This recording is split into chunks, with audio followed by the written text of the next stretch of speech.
Welcome to Talking Grit, a Detroit Lions podcast. Powered by the Monroe County Reporters. Here are your hosts, Jason Harwood and Jacob Litton.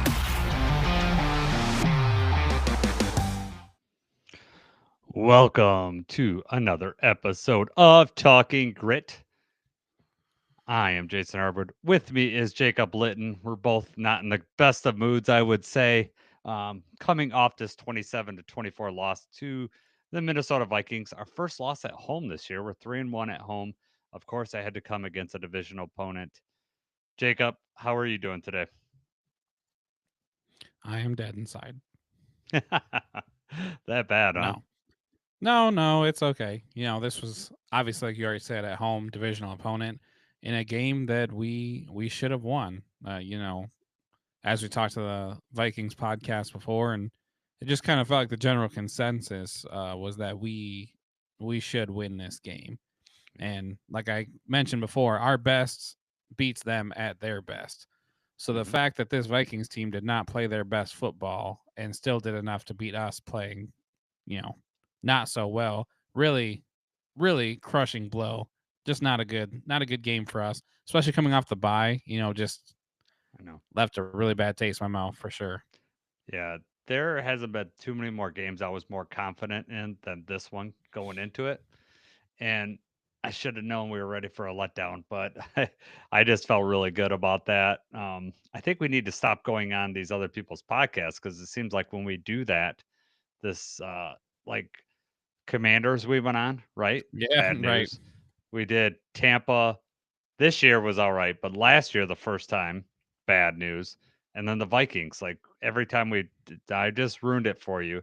Now I know you're superstitious. I just ruined it for you, but we'll have to do the I'll be Vikings canceling again. all scheduled appearances. So Yeah, exactly. It doesn't work when they come on our podcast, but it's when we go on their podcast is when we can cancel their bad- appearances too. Then just just have us talk, live in our own little bubble here. whatever. Yeah, exactly. It's our So safe zone. yeah. Is that the end of the blueberries now? Is the superstition over? Can they go to the silver pants now? If they were ever going to try out the silver pants, now's the time to do it. Yep. I'm with you on that. So we'll see if they give up on it or if they're gonna keep going. So not many transactions to talk about over the weekend. Just the elevated Ty Summers from the practice squad going into this one. You know, we got Terry on back in this game. Obviously, that turned out to be pretty big for one play at least in this one. And yeah, not much else. We're going to have some transactions this week, though. That's for sure. Yeah, a lot of necessary transactions now. A lot of moving parts, some injuries, Yeah. some different things. So yeah, unfortunate. Yeah, not ideal. That is for sure. All right, Jacob. I think for each of these units, we're going to have our gripes. Correct. Let's start with the special teams because I have plenty in this department. So why don't you start there and then I'll chime in. Where do you want me to start with the special teams? What my biggest gripe was? Do you just want me to point out these highlights of the things that went wrong? There How isn't should very we many do it? highlights. Usually we don't Yeah, have as many things to talk about here. yeah. No, you go with whatever your feeling is, and I'll chime in. Okay, well, we'll just start off like this. Jack Fox, 5 punts, 238 yards. He had one where we pinned him inside the 10. It's one of the few times we're able to slow them down and stop them is when they were inside their own 10-yard line. So shouts out to Jack Fox for that. Jake Bates, 3 for 3 on extra points, only 1 for 2 on field goals, and that's because we had a field goal blocked.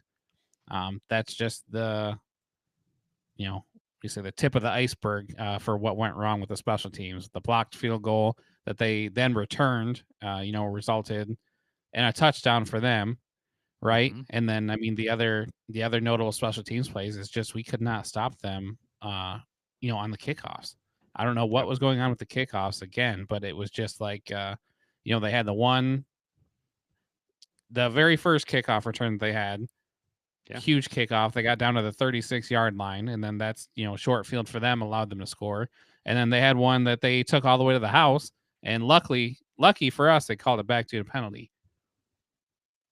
It was a and then, pretty you know, ticky you tack flip that penalty around. to me too. Yes. There was a hold there, but man, if it was against the lines, I'd be pretty that it wasn't Right. that bad. I mean, he's inside. Yeah, he's inside the pads. He can't get away. But yeah, Yeah, you know, that's hard for the refs too to be able to see that confidently enough to call that during that fast of a play. yeah, Um, which yeah, I mean, I guess it was a hold, but you probably could pick half of them out there that are holding, or you know. But yeah, then you know, you flip that around, like they had a really good showing on their special teams. But even our kick return, like you know, we're not doing anything on kick return, I know. and the punt returns that we're getting, we're really not we're not returning the punts, right? That's most of the Yep, problem is that we're just not returning the punts. Khalif had 2 punt returns in this game. I think they had what? They had 4 punts. We ended up getting 2 returns, if you want to yep. call them that. I mean, that was the one Khalif probably should have fair caught it, but it seemed like he was trying to make something out of nothing. He got like a yard or something return, and then he had one, you know, decent return. But yeah, I mean, just ugly on special teams. Yeah. Well, the biggest, I mean, obviously the field goal block was the biggest turning point, right? Because we turned what could have been 3 points for us. They get great field position, and then they end up scoring on that. So I mean, that was a huge turning point. But honestly, I think what was just as big is we go down and score, and then we immediately give them a very short field, and then they score a touchdown, and the crowd was like, I mean, you could tell on TV the crowd was super into it. We go down and score right away. They're you know we they're gonna be really loud, screw up JJ. And as we talk about when we get to the defense, when we pin them on their side, they weren't nearly as effective as far as getting points out of the play. And it was like we almost gifted them a touchdown. The defense tried their best, and we really got them to a 3rd and long on that first drive too, and we still couldn't go. But yeah, it was. I don't know whatever you believe in momentum. I believe in momentum. I believe that there's a huge like ebb and flow in a game, and I know certain people don't really see it that way, but I do. I think that there's confidence that goes with momentum and just like those swings, and you get a rookie quarterback down by 2 scores, the game's different. But it just didn't happen. So I I think those 2 big plays are huge turning points. If we don't if one of those 2 things doesn't happen, probably still, even the long return at the beginning, if we don't get that field goal block, we probably end up winning that game, to be honest with you, if we make the kick. Even if we don't make the kick, we might not let them score because they're still, they return that 41 yards, that blocked field goal. They went 41 yards. That's a huge turning point in that game. For a game that ended by 3 points, it might have been just enough for us to switch it. So Right. it's And just that was on a long drive. I mean, that, you know, we had even, you know, talk about the momentum. That was a long drive. We were getting down there and then, you know, we kind of stalled. It was like, at least we're going to get some points out of this. It would have been 24-20 at that point. So, you yep. know, we're driving, we're moving the ball a little bit more effectively. We get down there and then to have it blocked. And then all of a sudden, yeah, they started that drive on our 26-yard line. Hmm. And the defense held them to a field goal. But then instead of it being 24-20, you know, all of a sudden 3 minutes of game clock goes by and now you're down 27-17. You're down 2 scores. So, Yep. yeah, Yeah. just No. not And good. no. And I mean, it's essentially a 6 point switch right there. Yeah. It's just, yeah, it was tough. And the thing is that, like, if this is a one off, then you'd be like, okay, but we've had pretty spore special teams play all season. I don't know if it's because we've had injuries down at that bottom part of the lineup and we're shuffling guys in and out of there. But I mean, for a team that really values special teams like the Lions, it's been pretty disappointing this year. Not so much in terms of the field goal group, I guess, but it definitely has been on the kickoff teams, on the Yeah. return and the protection. Yeah. I both kick off both ways. It's not Hmm. cutting it. Nope. No, we need it'd be nice to get some explosives on the kick return game. I mean, it's been fine. We've been pretty consistent about getting it up to around the 30, which there's some value in that. We're not getting stuck around the 20, but at the same time, you could see when those what those big returns did for Minnesota, right? They got them way down there, and it gives you momentum, short field. You're already in field goal position, and you're able to punch it in from there. And it puts them on their heels a little bit, especially the defense. Yeah, that's why you return the kick, right? You return Yeah. those kicks. You get maybe 3 or 4 chances a game. Hopefully, you don't even get that many if you're not giving hmm up points. But you get a handful of chances. You return those kicks because you're hoping that you break one off, and then you get to midfield or past midfield. Yep. Have we made it to midfield on any kick return? We've had one where we're been. I don't think we've got up to the past the 50 on any of them. I think Right. we got in I the can only think of 40s. one decent return, right? And I don't think we made it to the 50. Yep. Yep. You're right. And I mean, is it time to put Khalif back there? I mean, you have Khalif and Vaki, because I mean they're automatically kicking it to Sailors wherever they're at. They're just kicking it to Sailors, and Sailors is just not dangerous. So I don't know. They were kicking it to Craig when Craig was back there. So I don't know. It uh is just disappointing. So let's move on to the defense. Where you want to start here? Um, I mean, Mm, you know, let me just say what I want to say. We don't have to start in a specific spot here, but I Yeah. don't think that this was a bad game from our defense. Uh, it wasn't a good game, but I don't want to call this a bad game.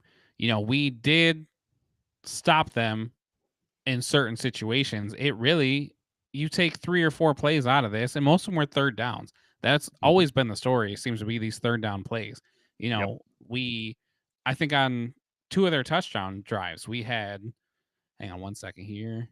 I got them. The first two touchdown Yeah. drives, they had 3rd and 9s, both Yeah, of them. 3rd and 9, 14-yard catch from Aaron Jones, and that was on a screen, which, you know hmm what? That was kind of a nice play. They got out there, they put the blocks on them, they got down there. You can live with that one. But then the second drive, I mean, they had one good run from Jones, and then just a couple short yards plays here and there, barely moving the ball. And then this is another 3rd and 9, and then that one was a 30-yard catch by Addison Yep. over Mollett, and that one was not even a great ball by McCarthy. I mean, it was kind of underthrown, or they could have scored a touchdown there. But both of those 3rd and 9, we give up the first down, and then they score on the next play. hmm Yes. And that's just been the story this season. It feels like is for whatever reason on these third downs, either we're not dialing in the right play or we're just not executing. hmm Yep. No, it's like not even like it's 3rd and 1. It's 3rd and 9. It's long. You know what I mean? And yeah, you expect to get busted every once in a while, but even on some plays like this year, we've had like 3rd and 14 or 3rd and 15, and we've let them get like 10 or 12 yards, and then they've gone for it on 4th down. And that can't happen. And the thing that really irks me about it is that they specifically talked during the bye week. We looked at 3rd downs, and we're going to identify some issues, and nothing changed. These are game changing plays. We stopped them on that first drive, 3rd and 9.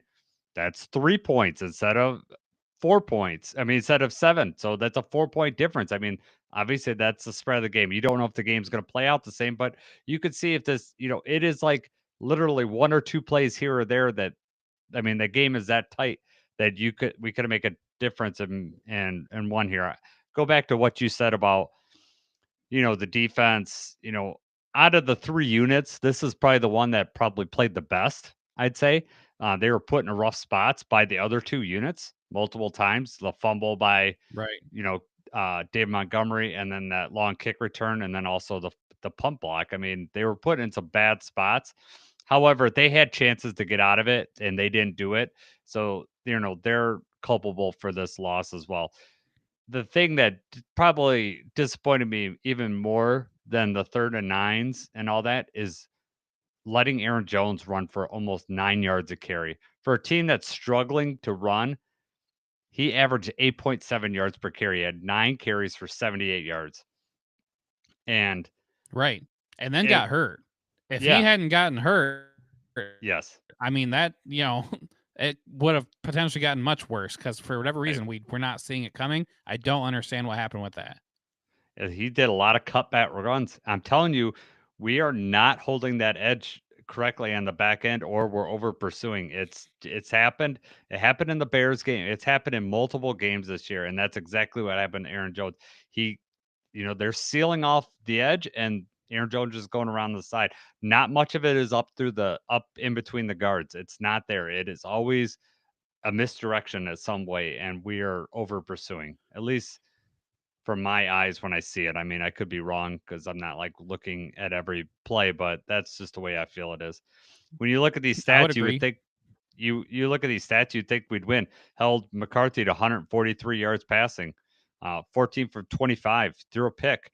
Really threw 2 picks if we didn't have that stupid penalty. Um, Right. Five you know, sacks. yeah, 5 sacks. I mean, we Sacked did him five everything. times. Yeah, we did everything that we needed to do against them. Uh, and yeah, the defense played well enough to win this game. I'll say that. Like, did they play their best game? No. Could they have done a couple things here or there to change the tide and still won? Like, if they played lights out, like held them, don't give up those big long third and longs, we'd probably win this game too. So they've had some issues, but they also held Justin Jefferson 6 catches for 47 yards, and the touchdown pass that he had, Dime. that the touchdown pass that he had was a really nice catch. It was a really nice throw too. Right. I mean, Amik was right. He was in coverage. He was right on top of him. Hmm. Real quick before we get too far away from it, though, I just want to point out because Aaron Jones on the long run that he had, um, when he cut back upfield, the people that over pursued and came too far down, that was Brian Branch and Anzalone. Those two were both the ones that cut on the outside, crashed down and bit way hard, and allowed him to just cut back upfield. And there was something, I don't know if you noticed it, but Brian Branch just looked sluggish to me this game. Something felt off. Coming off Hmm. the bye week, and he, obviously didn't get to play before he had the suspension and everything. I was anticipating him to come in with much more fire. And, he had a couple close plays that could have been big hits, but just didn't land. So, I mean, he was there, but something just didn't feel right with Branch in this game. Yep. Our friends over at Let's School said that McCarthy only went with 143 probably because short fields, and that is correct because we've had that situation with Goff. I remember in the Titans game where he had like less than 100 yards, but we scored 50 points because we kept getting a short field, and that's correct. But I'll say this: that he was still 14 for 25. I mean, that's nearly 50%. We played well enough, and he didn't even. I mean, I know he had the rushing touchdown, and that was a really good play. But other than that, I could live with the way we played in that game. I'll say that. I think we played Right. fine to do that. You take away those Um, two passes, and he's got less than 100 yards. mhm, Yep. All right. Like you said, 5 sacks. We had 9 QB hits. Terry and Arnold got his first pick.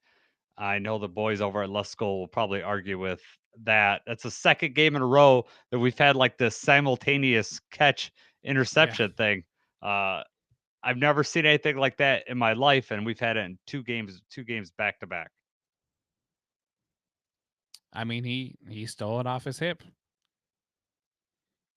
What do you think? Like, I mean, if you're trying to be unbiased, do you think because they're like a simultaneous catch goes the offense? Obviously, it's hard to be impartial here, but it was not simultaneous. I mean, it bounced off his hip, and Terrion's the one that got it. They wrestled Yeah. for it on the ground, sure. Yeah. He gets Yeah. both hands on it first, and is the one. I mean, really, if he wasn't there, Naylor wouldn't have caught it because he wouldn't have been able to maintain, through the ground. Because that was Yeah. another thing is that Terrion had the ball, both hands on it, and hit the ground. And if the ball had moved, they would have just ruled it incomplete. Yeah. I think the difference here in the simultaneous, it's the same as like the previous one. The receiver bobbled it, and our guy came in at the right time, had more. I mean, had more of the catch. The receiver's hands in there, but at no point would I'd say the receiver is holding onto the ball. I'm not. I'm totally biased, so that's the way I see it. That Right, it was right. intercepted.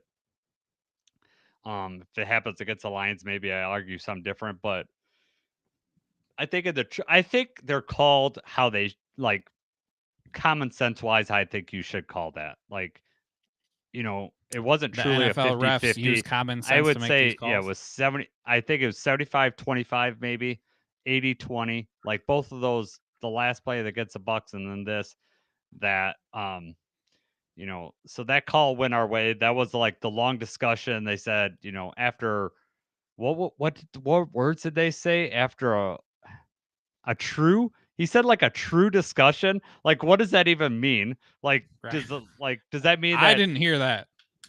I have to go back and play it because it sounded like a true discussion or something like that. It made me imply that sometimes they're up there just not talking about the play, and they're like, Usually they're "Hey, just let's just asking act what you're like having we're for dinner. talking, like let's Yeah. pantomime that we're talking and really engaged." But really, we already know what the play is going to be called. So That's why they're not mic'd up or their mics aren't turned on, yeah, so you can't hear just the exactly, bull crap they're E- saying.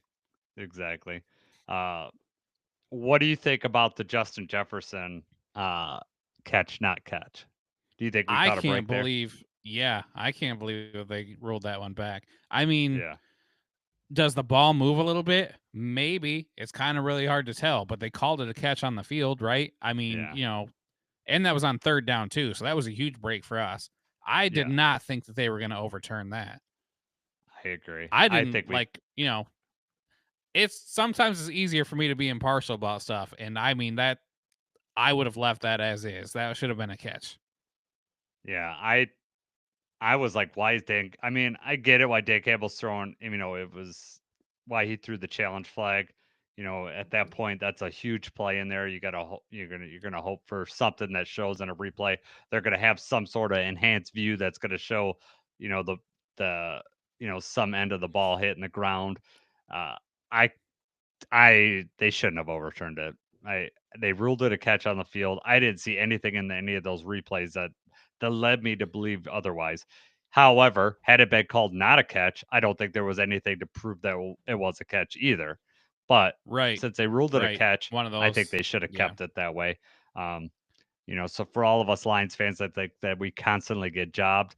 Uh, I could tell you two things. Number one, you look at a play like that where we got the benefit of the doubt. Number two, if you ever think that we're only getting jobbed and no one else feels that way, go to our YouTube comments on any of the shorts that Jacob posts, and you'll Yeah. see like everything is like you get the jerk that says, "Well, we still won the game," like uh it's sub commentary. We're just throwing the replay out there.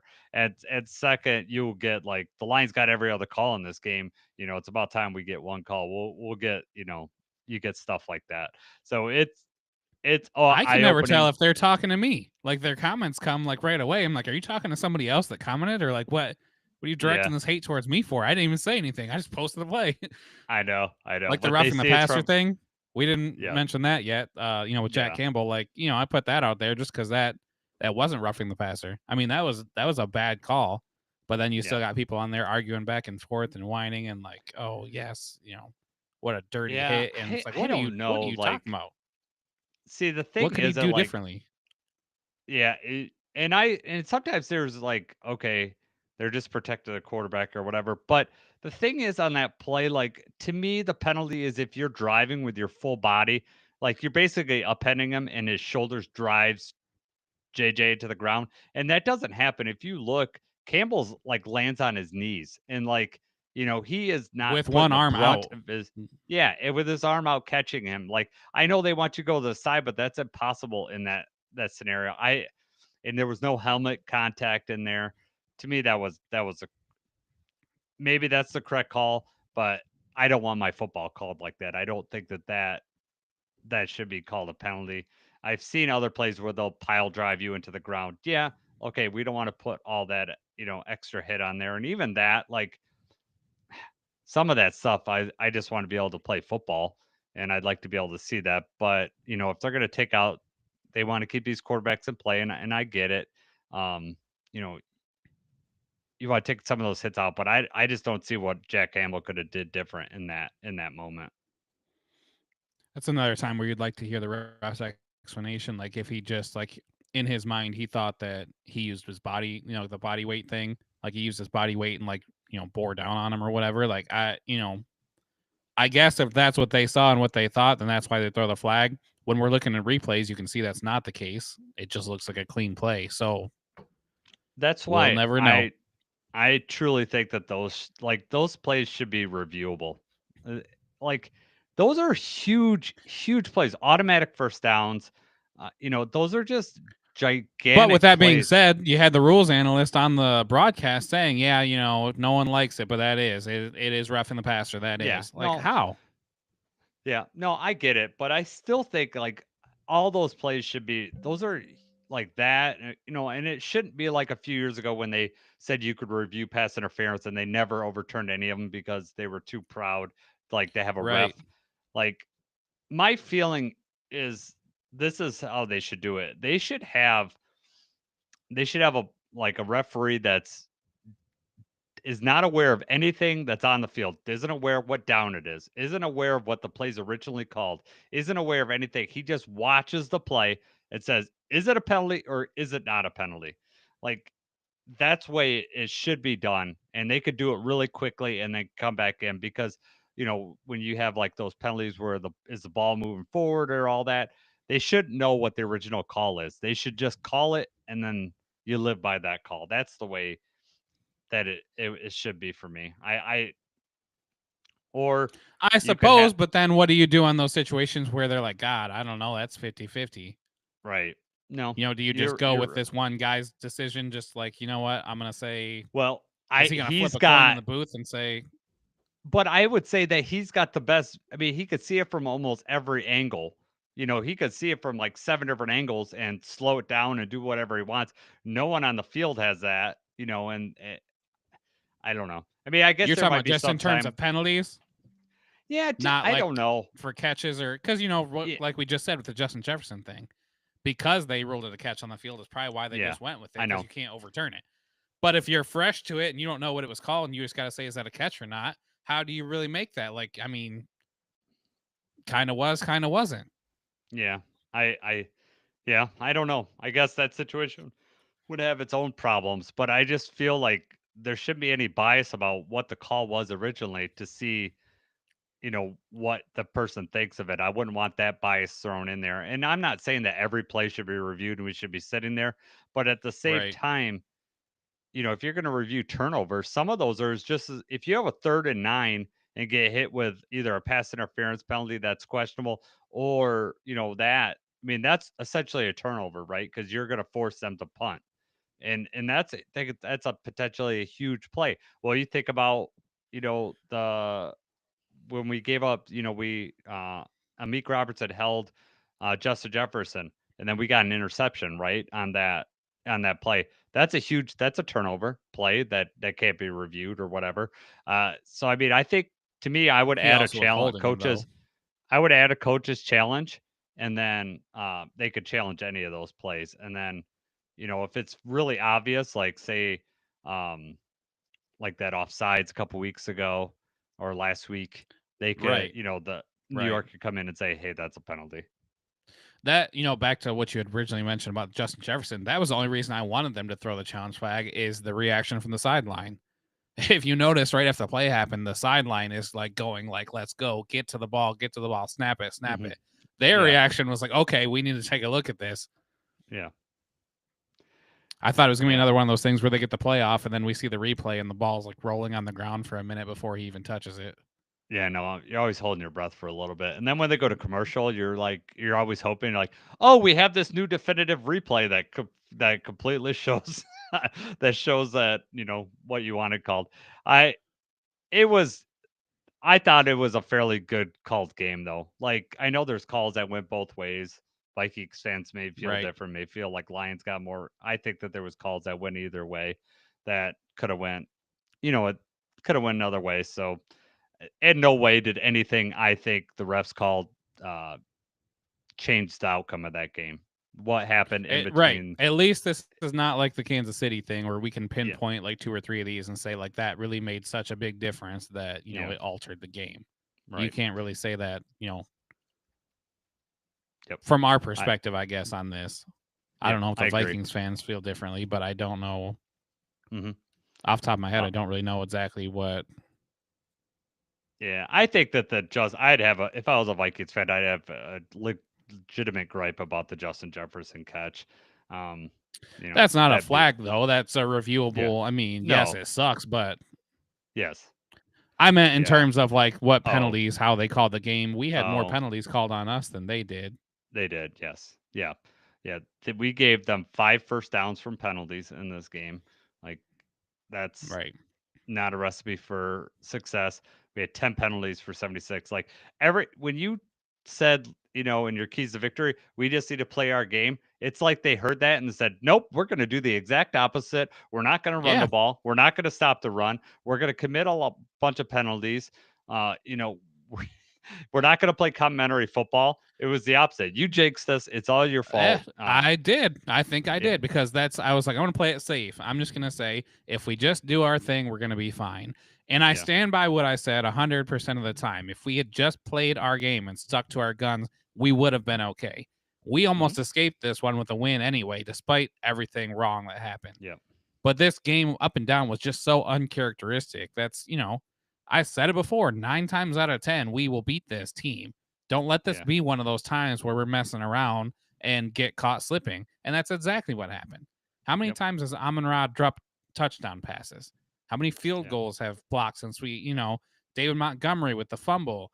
Just all these things that don't ever happen to us all happen in the same game against a divisional opponent at home. That Dave Montgomery fumble was extra painful because that was like a 3rd and 9 where we were just running that it we ran to give us space. He gets the first down. You're like, oh my God, this is awesome. And then all of a sudden the ball shots out. What makes it worse for me is I was, working during this game. The boys are on the other side of the wall for me, watching the game in the basement.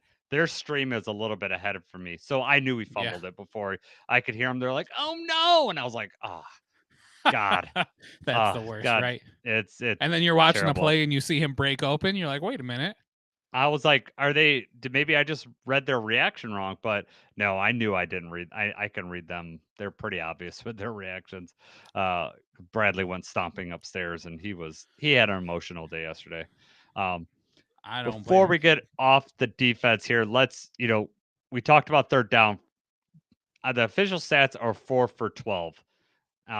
But we gave them 2 first downs that were 3rd downs on penalties. The illegal contact on a Meek, Justin Jefferson, and then on a 3rd and 1, Liam McNeil went offsides.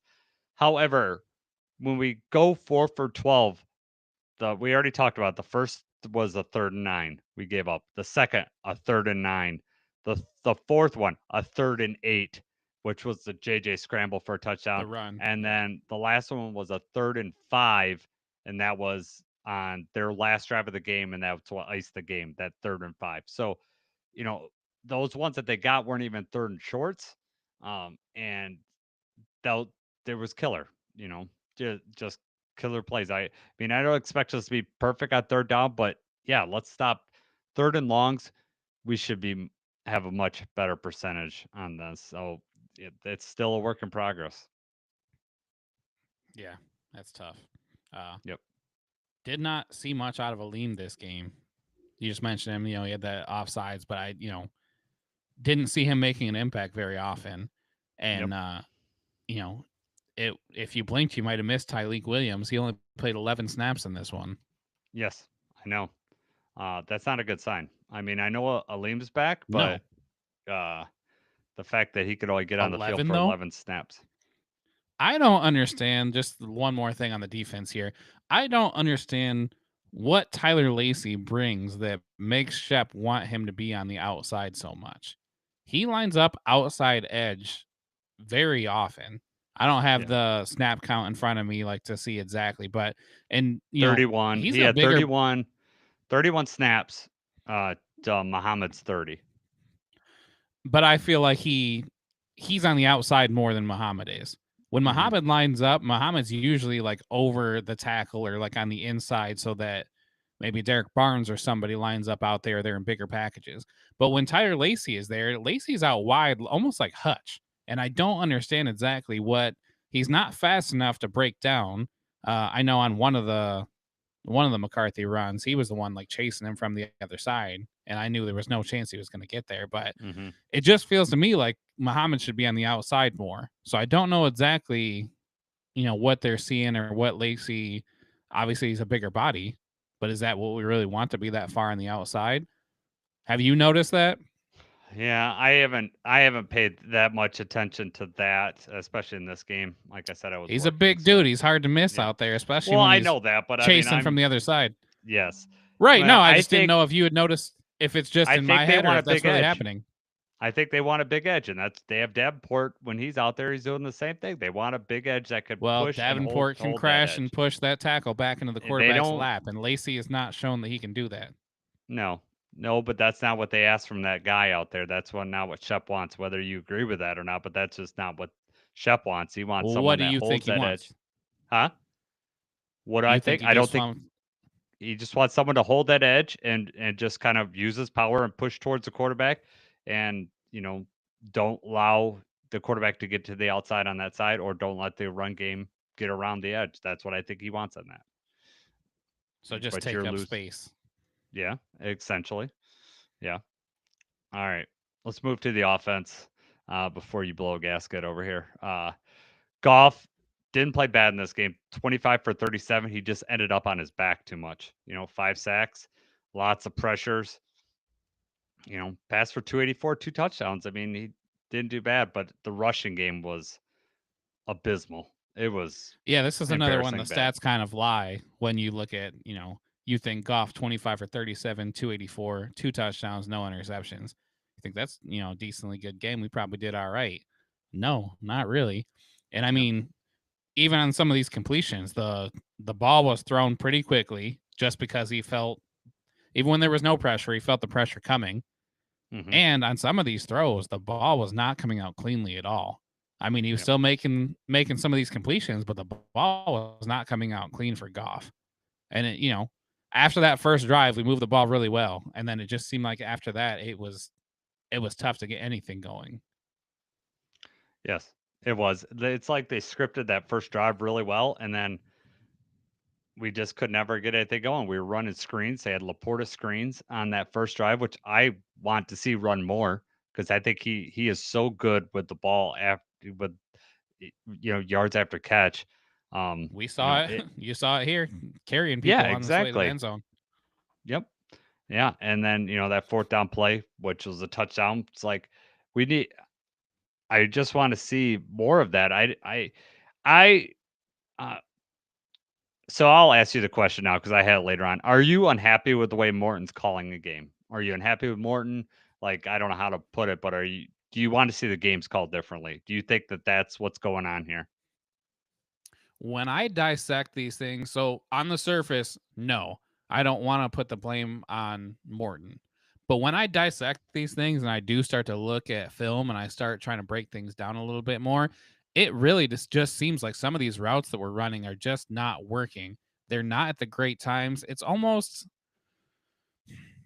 I don't know exactly how to put it here. So, like, you're playing chess, you're making your move in anticipation of what the other guy's doing, and it's like we're guessing wrong most of the time. That's just what it feels like, is that the routes that we're calling, the plays that we're calling, we're running it right into what the defense is doing. Like we're giving them exactly what they're expecting. And I don't know if it's just that our offense has become easier to read, but I mean, this is not just in this game. We have had several drives stall just because it's like, we're not moving the ball well. The runs, when we're calling runs, seem to run right into the defensive game plan. We're not, which is that Morton's fault? Is it the offensive line not executing? Is the reason that we've had success before just because of the team or the players that we have being explosive? There's a lot of variables of this. I would like to see something change with the play calling with Morton. You look at some of these these blitz packages that they're coming up with, and then you look at the play when Goff, I mean, we can look in the game film, like when Goff is under pressure, when they're sending blitzes, even if Gibbs picked up the blitz, there's nobody going to be open. There's nobody open on most of these routes that they're running.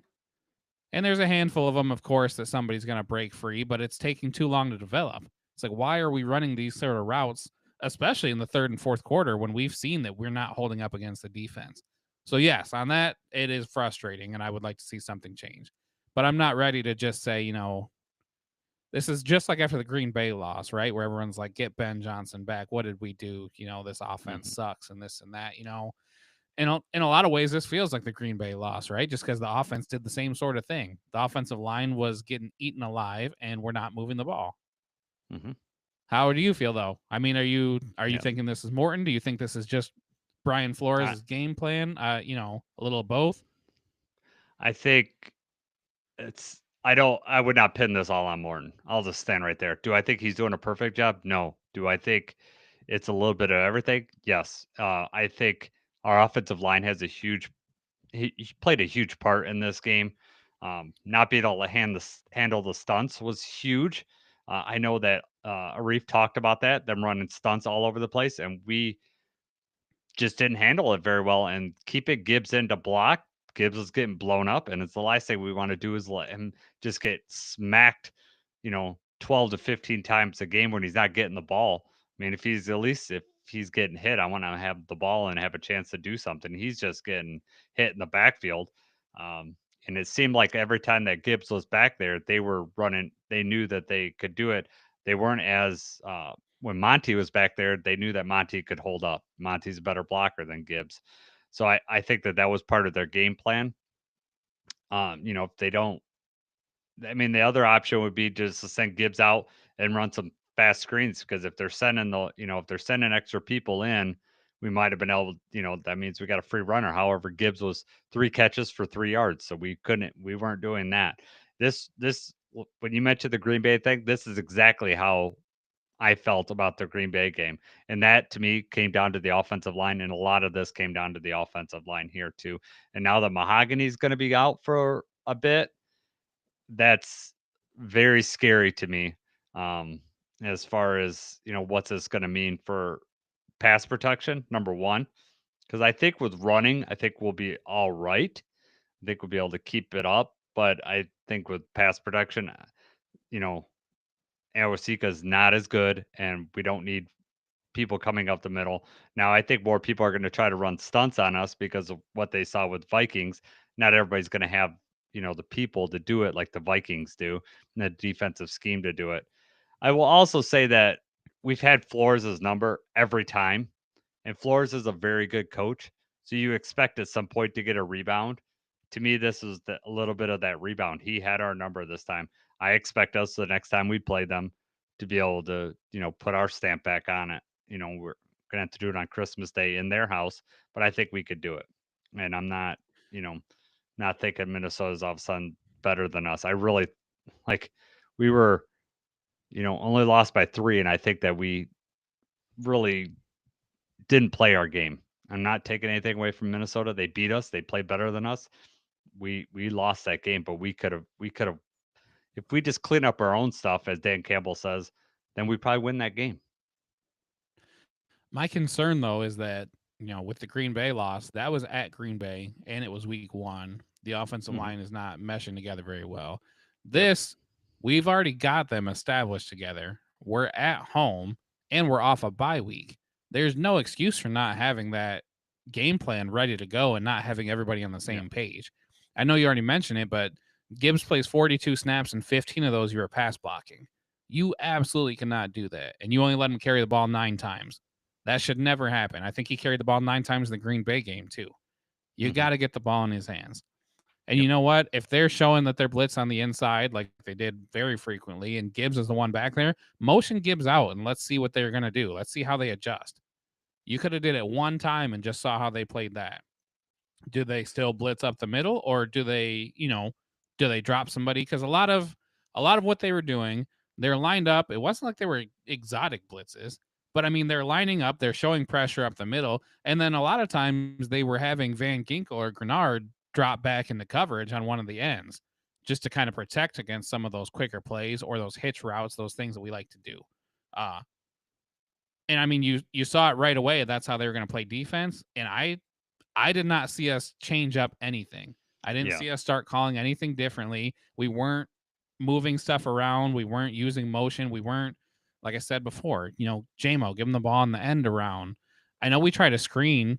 It was like 3rd and 15, though. We tried to screen past Jamison Williams. The ball got thrown behind him. It got blown up right away. I just don't think we tried enough. We didn't reach into our bag and pull anything out of this one. We kind of were just like, this is the game plan. This is what we decided. This is what we're going to stick to it. Hey, we know it's not working, but we're just going to keep hammering away, and it was close. It was still a close game. It just wasn't good enough. Yeah. We got pounded on. I think I texted you probably a couple times. We lost the line of scrimmage on both offense and defense. And Yes. that's very unlike us. Like usually we want to just pound and just own that line of scrimmage. We didn't. And I would have liked to see more jumbo packages and just do I don't care. I'm gonna trust Amon Ra to get open, especially against their corners. He could have got open. Run, just give Goff an extra second, and we could start doing. We could start getting our offense going. And once you get them on your heels, then you start doing the other stuff. It's like we never got them on their heels. And to me, that's the biggest difference between what I've seen this year and last year is that we don't get defenses on their heels. Like running, we're just cutting them up the middle. I feel like, the game plan is a lot of time is to check it out, give what the defense wants, or give what the defense has given us, take that. I just feel like at some point we got to be a little more aggressive and shoot it over the middle. And I don't know if it's like we're worried about throwing interceptions. I don't know if it's because we're not having enough time, but it feels like at some point we just need to play our offense. We got the skill players, let them go and do their job. And you can see what happens when we get the ball in our playmakers' hands. JMO made a move, got that touchdown. Laporta had multiple. That first catch that he had, he juked the guy out. Should have been stopped for a 6 or 7 yard gain. End up getting the first down. Get the guys the ball in space and let them do their thing. I just want to see them I push on mean, their heels. speaking of push and getting space, that was a really bad offensive pass interference by JMO.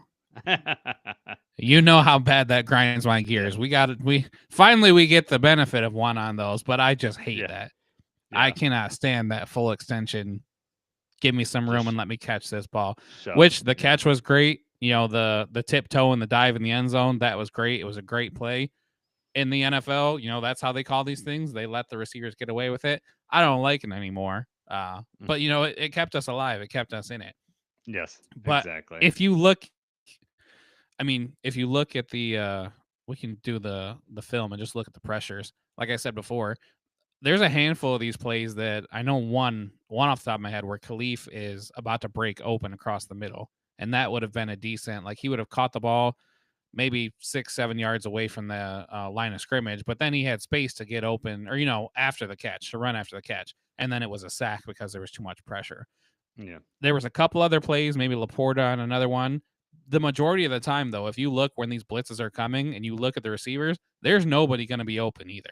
They're running hitch routes, they're running crossers, they're running plays that take time to develop, and we don't have that time when they're sending pressure like that. And I don't know if that's Goff not checking out of it. Maybe he's checking into certain plays, and that's why Gibbs, was in pass protection so much. Because no part of that makes sense to me.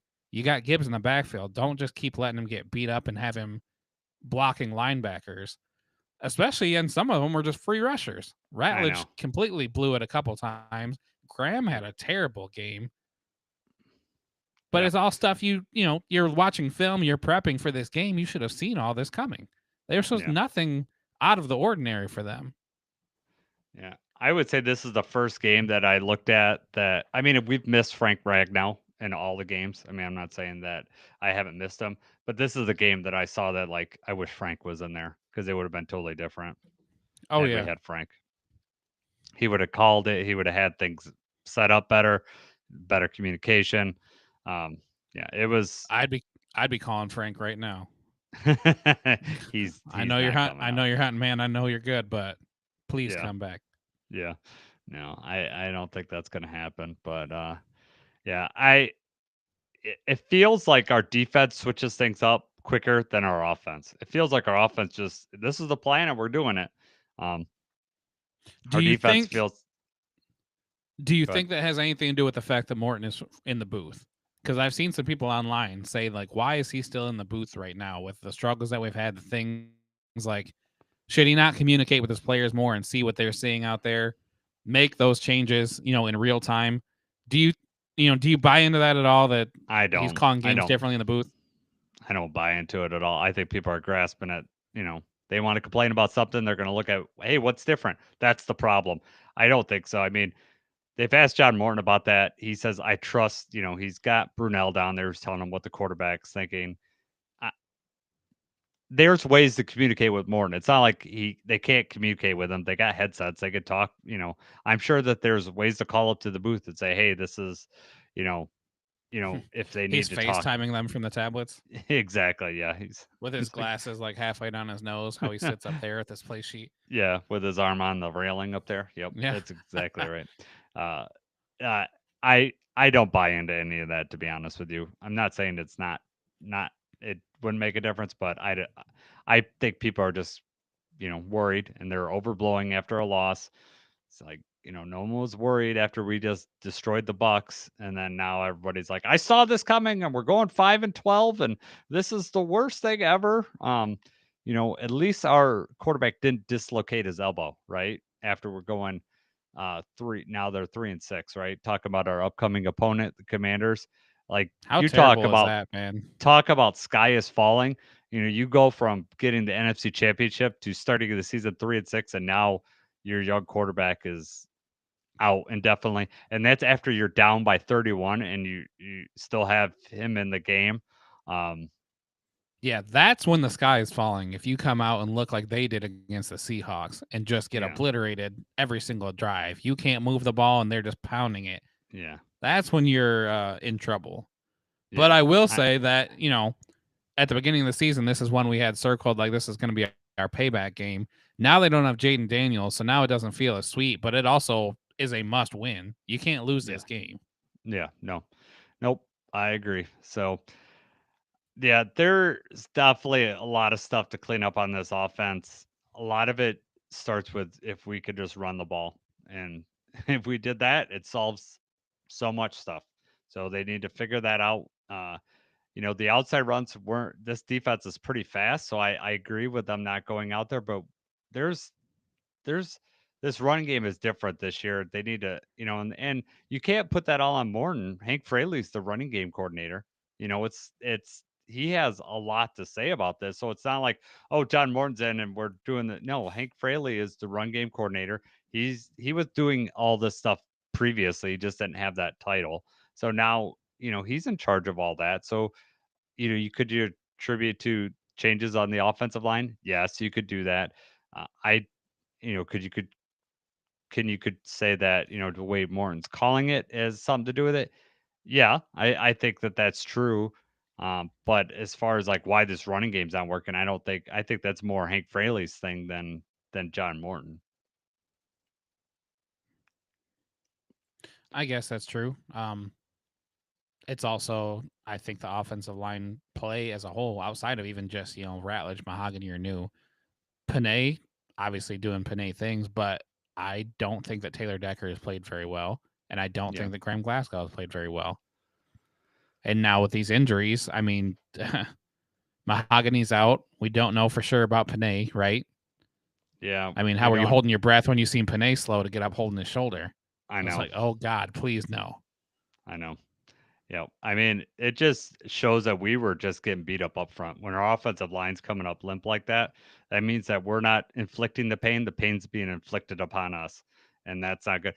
Uh, just made me think when the Panay thing, when Panay got rolled up on or whatever. Do you remember the phantom holding call? They called a holding on number Yeah, 61. Like, that's where who did he was that? blocking. Yeah, I He was was like, blocking like 61 on the Vikings, and I don't know yeah, what. Right. It wasn't a I hold. He don't, just manhandled him. I don't know what I was like. Did they mean to call it on the defense? That was what I hold out for. Like they had just like flagged the wrong, like he pointed to the wrong thing and just heard it wrong. And maybe that, Right. I don't know, but it was just like the weirdest thing. Like, how did this happen? How do you call a penalty on someone on our team when that we don't even have that number on our team? It was messed And up. then they had to like get together and talk about it again. Yeah. It just it's like how did these referee mistakes keep happening? It looks so unprofessional and so inept. Uh, and I don't think it wasn't like anything that cost us. I just think as the game of the NFL, you don't want that perception. It looks tacky and it looks bad. Like I don't understand. Right. All right, man. Before we head out of here, let's we don't have much to talk about with our roar alert and great guarantees because we were terrible on them. You picked for the roar alert, Brian Branch. Like I said, rough game. Just did not seem like Brian Branch. I'm hoping that that's a funk and he just gets out of it because we need him flying up and making plays. And two, Aleem McNeil. I said he's going to get his first sack. He did not, and he played 50 something. We paid I think 51 snaps. Yeah, 51 snaps in this game. So a lot of snaps. Didn't see a lot of production out of him on that. So that was disappointing. Mm. I said we were going to win the turnover battle. We were until Montgomery coughed it up, and then we were tied in the turnover battle. And you said we were going to hold them for less than 100 yards of rushing. Did not. I think they got like 148, something like that. So Aaron Jones had 78 Yeah, on his I was own. pretty confident on that one too. So Yeah. they're not running the ball very well, and our run defense is top tier. Yep. I agree. They let me down. All right. So I'm going to give you two for our parting shots. I got two questions for you here. Out of 1 out of 10, 10 is you're greatly concerned. 1 is you're not concerned at all. How concerned are you about the offensive line? So remember, 10 is like I'm, we're greatly concerned. 1 is no concern at all. 8. 8. Yeah, that's why I'm in a I'm really 7-8 concerned range. there. Yeah, Injuries. 7-8. I mean, we've got Arasika that's going to be filling in right on the surface. That Yeah. just looks like what's going to be moving in there. But the trade deadline, they're talking. Do we trade for an offensive lineman? Dan Campbell didn't rule that out, but that just seems, unless you're getting Zeitler back, Yes. that just doesn't seem like an easy move to just pull another offensive lineman and hope that he's just going to come in and mesh. And I don't know. Yeah. If you The get concern Zeitler, is real though. it gets Zeitler, and then people will be pointing out that we should just sign him in the offseason. It's like admitting your fault. I know that there's an injury here that's a little different, but then you're asking Ratledge to switch sides too, Right. which And then we is don't going to know be if that's going to difficult. be any better. Right, exactly. So that's tough. But I'm in a 7 to 8. I'm with you too. There's a lot like this week. I'm not too much worried about the Commanders, but when we start getting, Eagles, definitely, start a little more pass rush I up don't even want front. to think about Jalen the Carter. Eagles game. Yeah. We go week to week Jalen here, Carter. and I'm focused on not blowing Okay. it against the Commanders. We need a bounce back game. I feel pretty good about the Commanders, but I said I felt pretty good about this one. So Shut I your keep mouth. my mouth shut. Out of 10, how concerned are you about the team in general? About the team in general, Yeah. I'll say 3. Okay. I don't think I'm that concerned about the team in general. We still have a winning record right now. This year, it's really shown that anybody can beat anybody any given Sunday. Small consolation prize that the Packers lost because they looked like crap yet again, Yes. like they do every week. If you ask me, the Packers played their best game against us. Yes. I do. They played pretty good against the Commanders the following week. I'd say that Thursday after. They did. Because remember, week 2, Yeah. they looked, Commanders had Jay Daniels. You didn't know what the Commanders were going to be at the time either. Right, exactly. Now, hindsight, when you see how the Commanders have been playing and how their defense looks, then it's become less impressive. The Steelers game actually last week that they were able to pull away, but that was I watched that one, and that one was kind of fluky. But yeah, I have no concern about the Packers right now. They've looked terrible. I mean, if they come out and beat the Eagles, then maybe I'll start believing them a little more. I don't see any way that they're going to beat Philadelphia this week, but yeah, I mean, you look at the rest of the division, you look at the rest of the league. I mean, the 1 seed is still not out of question. All of that's still within grasp. So it's not. I have no concern overall about the team right now. The sky is not falling yet. And as we've said before, you just have to make the playoffs. You don't have to get the 1 seed. You don't have to. Obviously, you want to win the division. You want to host a game, but that's not all 100% necessary. So it's too early to say that the concern is really high here. Yeah, I'm at a 3 or 4 too. No, I'm right in the same boat. I know it'd be better if I was at a 7 or 10 screaming in this microphone. Maybe that would get more clicks or whatever. But no, I'm at a 3 or 4. I'm with you. There's not, I know the Bears won yesterday, but they gave up all those points to the Bengals. Right. And how did we do against the Bears? I mean, that's yes, and the Packers have not looked good, and I don't see, and they lost Tucker Kraft too. That's a huge loss for them. Yes, right. Uh, that I mean, I don't like seeing people get injured at all, and I never root for something like that. But the reality of that is that he is a safety blanket for Jordan Love, and he could get a lot of yards after catch. He always seems to get that, especially out on the flat for whatever their play design works really well out there. Or if the referees allow you to push off like they did on that play where, you know, Yeah, that they was worse than the they JMO one. versus Steelers. That was a floater ball up in the air, and Tucker Kraft just says, "Get out of my way! I want to catch this," and the refs don't say anything. But yeah, that sucks for Tucker Kraft. But you know, injuries are injuries. We're dealing with our own right now with Mahogany and stuff. So it is what it If they is. were being a realist, if Packers fans were being realist, though, that is a huge loss. Like you already said, it's tough. He's their leading receiver right now. He's always somebody that their receivers for whatever reason just can't get open. They're not running routes well. They're not catching the ball well. They seem to Yeah. time and time again have to rely on Tucker Kraft. So now that Yep. he's gone, they have to rely on these receivers who have not been playing very well.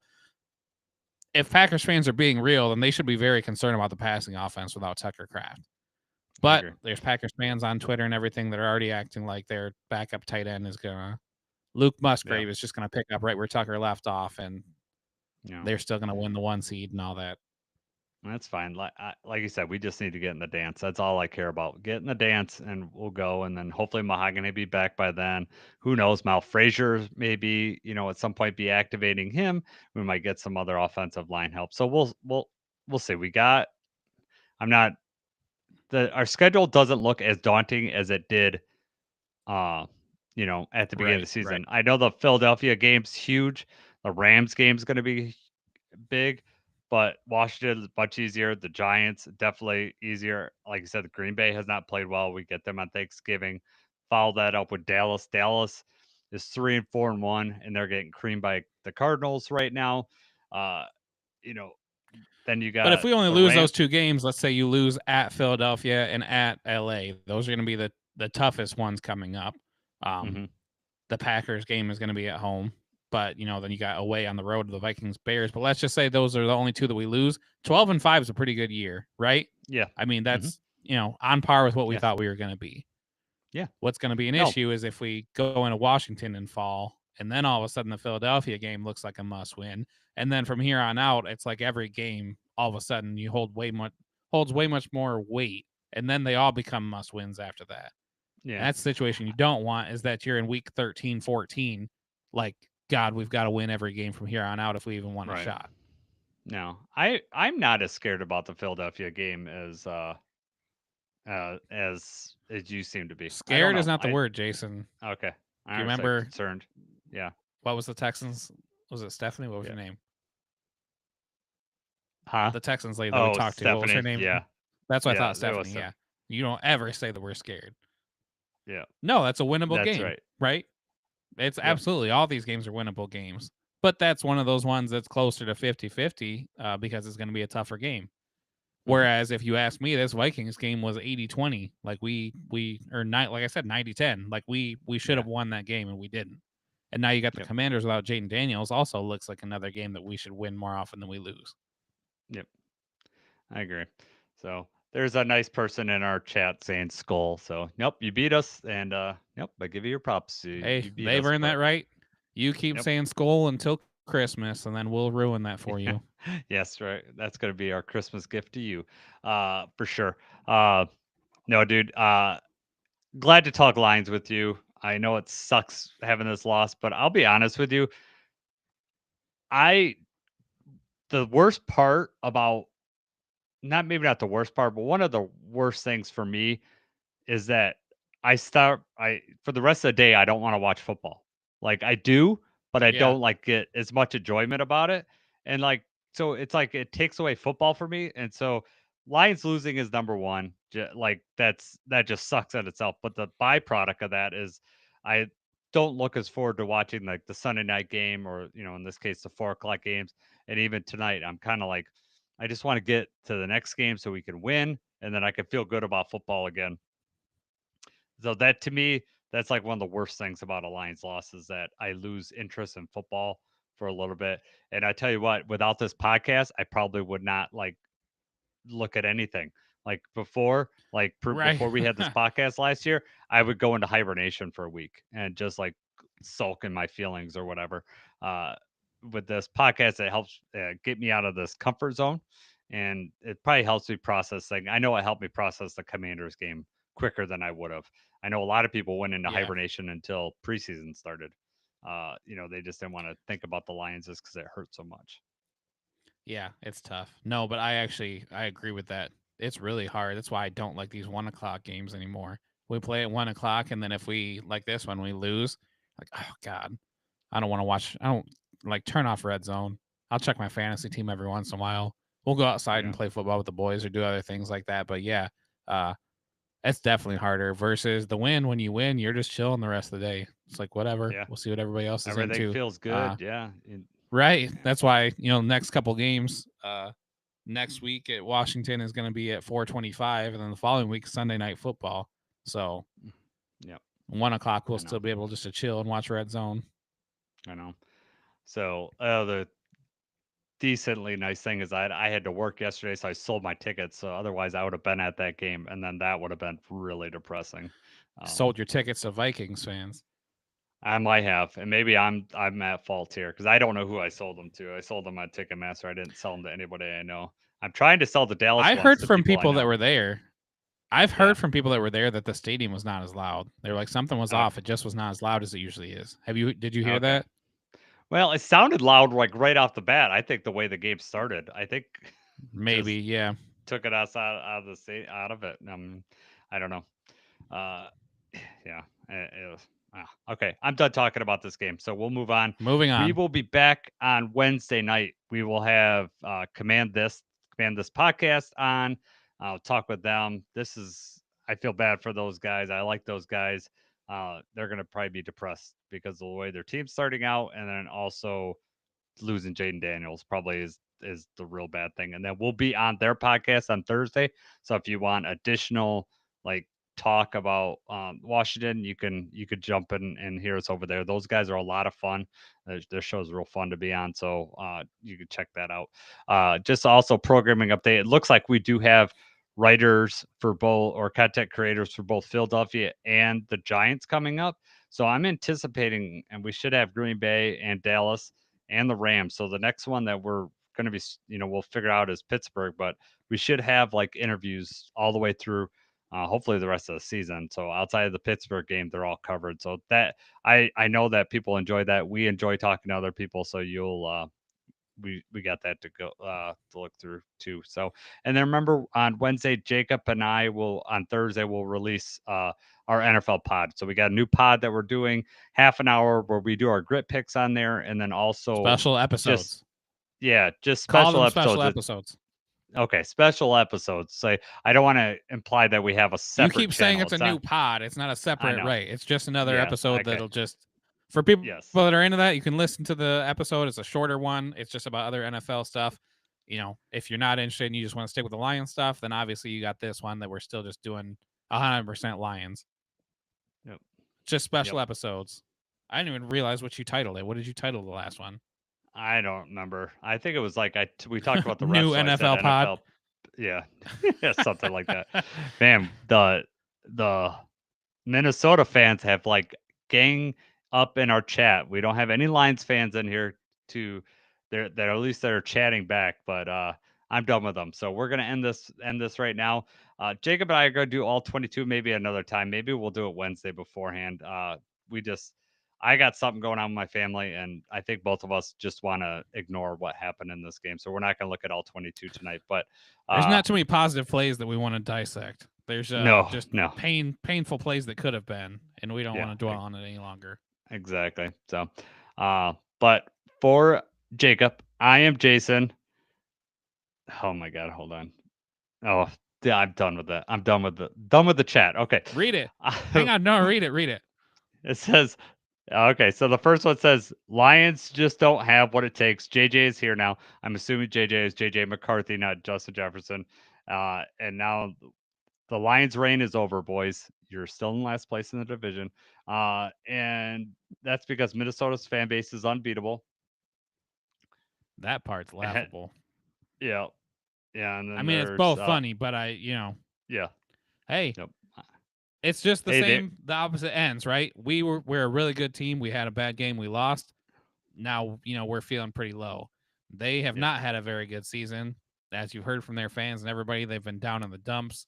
Yeah. But they come out and beat a really good Lions team, and now they are on cloud 9. They already Yeah. forgot they got blown out by the Chargers and are in Well, last place.